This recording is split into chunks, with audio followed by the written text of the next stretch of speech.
ಬಿಸಿಯೂಟ ನೌಕರರ ವಿವಿಧ ಬೇಡಿಕೆ ಈಡೇರಿಕೆಗೆ ಆಗ್ರಹಿಸಿ ಚಿತ್ರದುರ್ಗದಲ್ಲಿಂದು ಪ್ರತಿಭಟನೆ ನಡೆಸಲಾಯಿತು.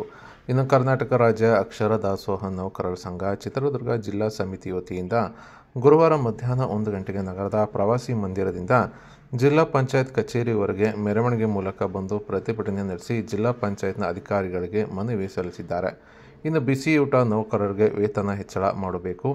2014ರಿಂದ ಕೇಂದ್ರ ಸರ್ಕಾರ ಯಾವುದೇ ಗೌರವಧನ ಹೆಚ್ಚಳ ಮಾಡಿಲ್ಲವಾದ್ದರಿಂದ ಕೇಂದ್ರ ಸರ್ಕಾರ 26,000ವರೆಗೆ ಗೌರವಧನ ಹೆಚ್ಚಿಸಬೇಕು.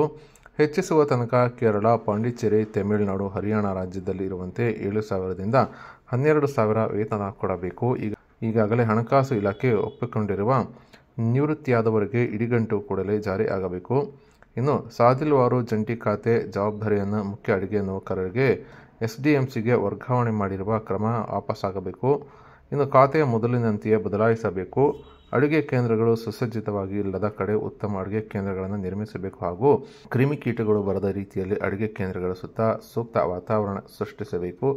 ಉತ್ತರ ಪ್ರದೇಶ ಮತ್ತು ಪಂಜಾಬ್ ರಾಜ್ಯದ ಮಾನ್ಯ ಹೈಕೋರ್ಟ್ ತೀರ್ಮಾನಿಸಿದಂತೆ ವರ್ಷದ 12 ತಿಂಗಳು ಕೆಲಸ ಮತ್ತು ಕನಿಷ್ಠ ಕೂಲಿ ಜಾರಿ ಆಗಬೇಕು. ಎಂಡಿಎಂ ಯೋಜನೆಗೆ ಪ್ರತ್ಯೇಕ ನಿರ್ದೇಶನಾಲಯ ಮಾಡಬೇಕು. ಕ್ಲಸ್ಟರ್ ಸಭೆಗಳನ್ನು ಕಡ್ಡಾಯವಾಗಿ ಪ್ರತಿ ಜಿಲ್ಲೆಯಲ್ಲಿ ಮಾಡಿ ಕೆಲಸದ ಅವಧಿಯನ್ನು 4 ಗಂಟೆಯಿಂದ 6 ಗಂಟೆವರೆಗೆ ಅಕ್ಷರ ದಾಸೋಹ ಕೈಪಿಡಿಯಲ್ಲಿ ಬದಲಾಯಿಸಬೇಕು ಸೇರಿದಂತೆ ಹಲವಾರು ಬೇಡಿಕೆ ಈಡೇರಿಕೆಗೆ ಆಗ್ರಹಿಸಿ ಪ್ರತಿಭಟನೆ ಮೂಲಕ ಜಿಲ್ಲಾ ಪಂಚಾಯತ್ನ ಅಧಿಕಾರಿಗಳಿಗೆ ಮನವಿ ಸಲ್ಲಿಸಿದ್ದಾರೆ.